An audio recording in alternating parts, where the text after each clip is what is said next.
दोस्तों, प्यारे बच्चों, नमस्ते। आज हम कक्षा 10 के एनसीईआरटी के विज्ञान की किताब से अध्याय 1 रासायनिक अपक्रियाएं एवं समीकरण के बारे में पढ़ेंगे, जानेंगे। आज का हमारा चौथा वीडियो है। इस वीडियो में हम 1.1 के अंतर्गत रासायनिक समीकरण के बारे में जानेंगे।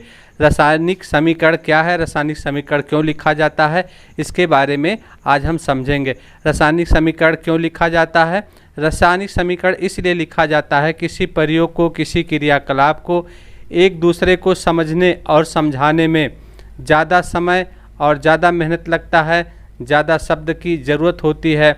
रासायनिक समीकरण के द्वारा हम किसी क्रियाकलाप को, किसी प्रयोग को कम शब्दों में और सरलता से, आसानी से एक दूसरे को समझा सकते हैं या समझ सकते हैं। इसलिए रासायनिक समीकरण लिखने की ज़रूरत पड़ती है।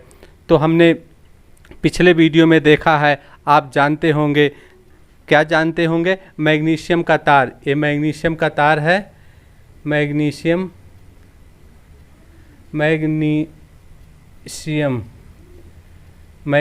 का तार, मैग्नीशियम का तार या रिबन, मैग्नीशियम का तार या रिबन ऑक्सीजन में जल करके, ऑक्सीजन के साथ जल करके क्या होता है? मैग्नीशियम का तार ऑक्सीजन के साथ जल करके क्या बनता है? इसको हमने पिछले वीडियो में बताया था, आप जानते भी होंगे। तो क्या होता है? मैग्नीशियम ऑक्साइड बनाता है। क्या बनाता है? मैग्नीशियम ऑक्साइड बनाता है। क्या बनाता है? ऑक्साइड बनाता है। तो इस क्रियाकलाप को, इस प्रयोग को यदि हम इस तरह से लिखते हैं, रासायनिक समीकरण के द्वारा लिखते हैं, तो आसानी से हम समझ सकते हैं और हमको इसको समझने और समझाने में कम ताकत और कम शब्दों की ज़रूरत पड़ेगी। तो रासायनिक समीकरण लिखने के लिए हम फिर से इस रासायनिक समीकरण को लिख रहे हैं। मैग्नीशियम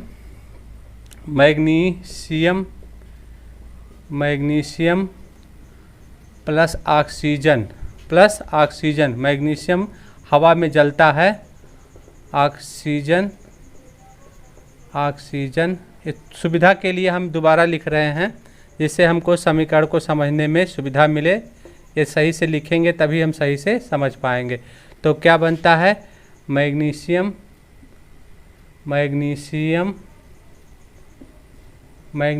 ऑक्साइड बनता। मैग्नीशियम क्या बनता है? ऑक्साइड बनता है। ये हमारा समीकरण है। तो ये रासायनिक समीकरण क्या होता है? इसे हम लेफ्ट हैंड साइड कहते हैं। हमको रासायनिक समीकरण को समझना है। ये लेफ्ट हैंड साइड कहलाता है। किसी भी रासायनिक समीकरण को लिखने के लिए धन चिन्ह का, दाहिने साइड में भी धन चिन्ह का उपयोग किया जाता है और ये तीर का निशान बनाया जाता है। एक बीच में क्या होता है? ये तीर का निशान कहाँ होता है? बीच में होता है। ये क्या होता है? तीर का निशान भी होता है। बराबर भी लगा सकते हैं, कभी कभी बराबर का भी निशान हम लगा सकते हैं।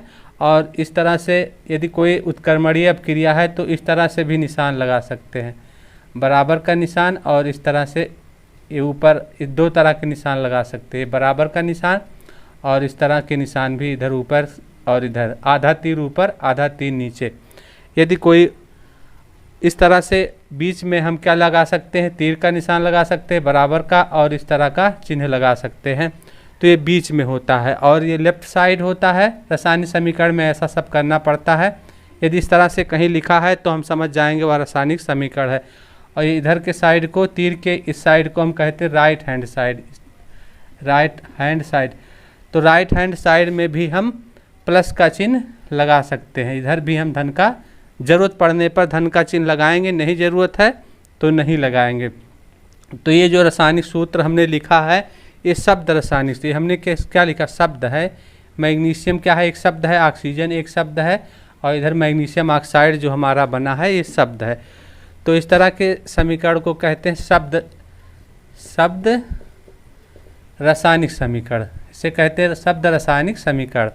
अब हम इस शब्द रासायनिक समीकरण को, रासायनिक समीकरण का सूत्र लिखेंगे। क्या लिखेंगे? सूत्र के द्वारा लिखेंगे।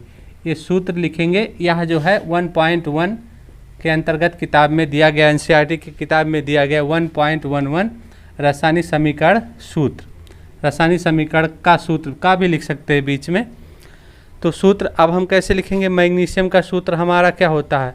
मैग्नीशियम का सूत्र हमने पिछले अध्यायों में पढ़ा है, M होता है, Mg होता है। ऑक्सीजन का सूत्र हमको पता O2 होता है। और बीच में हमको क्या लगाना है? अब क्रिया का तीर का चिन्ह लगाना है, बीच में तीर का चिन्ह लगता है और लेफ्ट साइड में धन का चिन्ह लगता है। अब ये क्या बनता है? Magnesium oxide, MgO, magnesium oxide. तो मैग्नीशियम की संयुक्ता 2 Mg ऑक्साइड, मैग्नीशियम ऑक्साइड हमारा बन गया। तो यहाँ क्या है? तीर का निशान है। अब यहाँ बैलेंस करना है, यहाँ ऑक्सीजन 2 है तो यहाँ हम 2 लिखेंगे, ये हमारा 2 से गुणा हो गया, 2 ऑक्सीजन हो गया, यहाँ भी हम 2 लिखेंगे। तो ये हमारा समीकरण हो गया। यानी अब हम मैग्नीशियम को मैग्नीशियम ना लिख करके Mg लिख सकते हैं, ऑक्सीजन को ऑक्सीजन ना लिख करके O2 लिख सकते हैं, मैग्नीशियम ऑक्साइड को MgO लिख सकते हैं। तो इस तरह से अगला परिभाषा है, अगला हमारा ये है 1.1 रासायनिक समीकरण सूत्र। तो किसी भी अपक्रिया को हम रासायनिक सूत्र के द्वारा लिख सकते हैं, जिसे सरलता से समझ सकते हैं।